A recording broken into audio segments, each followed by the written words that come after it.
Vote चोरी कांग्रेस ने खुद करवाई है। कांग्रेस की गलत नीतियों ने विदेश के अंदर अपनी छुट्टियां मनाने चुनाव के समय चले जाते हैं, तो वोट चोरी साहब इसीलिए होती है। देश के अंदर आतंकवाद जिसको समूल नाश करने के लिए आदरणीय प्रधानमंत्री जी, गृह मंत्री जी सभी लगे हुए हैं। प्रधानमंत्री नरेंद्र मोदी जी और गृह मंत्री जी ने, अमित शाह जी ने अपना संकल्प दोहराया भी है कि किसी को बख्शेंगे नहीं। सरदार वल्लभ भाई पटेल की जयंती के उपलक्ष्य में भव्य आयोजन के दौरान असीम गोयल ने वोट चोरी की बात कर रहे राहुल गांधी और कांग्रेसी नेताओं को आड़े हाथों लिया। बता दें कि आज भूपेंद्र सिंह हुड्डा अंबाला से वोट चोरी के मुद्दे को लेकर अभियान शुरू कर रहे हैं। इस पर कटाक्ष करते हुए पूर्व मंत्री ने कहा कि जिस पार्टी के नेता चुनाव के बीच में विदेश यात्राएं करते हों, वो वोट चोरी की ही बात करेंगे, जबकि हमारे नेता जनता के बीच रहते हैं। उन्होंने कहा कि वोट चोरी कांग्रेस की गुटबाजी और गलत नीतियों से हुई है। गोयल ने कहा कि 2014 से कांग्रेस का ये विधाव विलाप चल रहा है। आज अंबाला में कर रहे हैं, कल प्रदेश के अलग हिस्सों में होगा।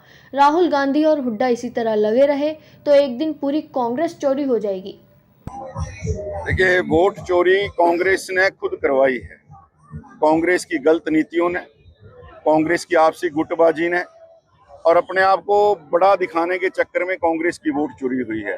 मैं अभी बिहार से आ रहा हूँ। बिहार के अंदर जिस प्रकार से महिलाओं ने बढ़ के 10% मतदान फालतू किया पुरुषों से, और निश्चित रूप से वहां पे मोदी जी और नीतीश जी एनडीए के नाते सरकार बना रहे हैं, तो वोट चोरी वहां भी होने वाली है।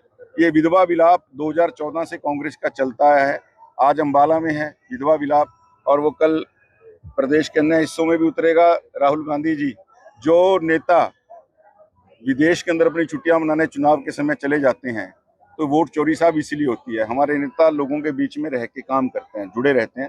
और हुड्डा साहब ने जिस प्रकार से अभी तो ये वोट चोरी के लिए प्रदर्शन कर रहे हैं, मैं तो कहता हूं कि कांग्रेस के राहुल गांधी जी ऐसे रहें और हुड्डा साहब हरियाणा में ऐसे गुटबाजी को हवा देते रहें, तो किसी दिन पूरी पार्टी चोरी हो जाएगी।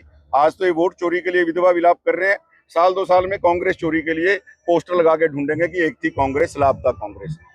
दिल्ली में हुई घटना से पूरा देश रोष में है। घटना पर प्रतिक्रिया देते हुए असीम गोयल ने कहा कि इस घटना की जितनी निंदा की जाए उतनी कम है।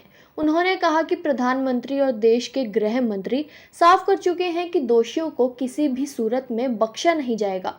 असीम गोयल ने इस मुद्दे पर सियासत कर रहे लोगों को भी कड़े शब्दों में नसीहत दी। देखिए, बहुत मैं उसका खंडन करता हूँ। इसका जितना भी प्रतिकार किया जाए या जितना भी इसका खंडन किया जाए कम है, शब्द कम है। लेकिन सरकार का संकल्प उतना ही बड़ा है जितने शब्द कम हैं।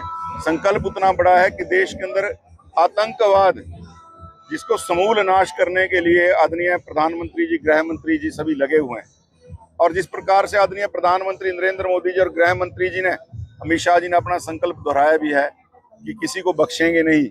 कहीं भी विदेशी स्तर पे इनके तार जुड़े हों, और माननीय गृह मंत्री जी का सीधा कहना कि एजेंसियों का कहर बरपेगा। और मैं कुछ लोगों को जो राजनीति चश्मे से इसको देख रहे हैं, वो बहुत, मैं इस घटना के प्रति अपनी संवेदनाएं व्यक्त करते हुए जो हमारे साथियों ने जान दी है, उन राजनीतिक लोगों को कहना चाहूंगा कि देश के अंदर हर समय राजनीति करने का समय नहीं होता। देश को एकजुट होकर कभी इकट्ठे दिखने का समय भी होता है, लेकिन निश्चित रूप से कार्रवाई हो।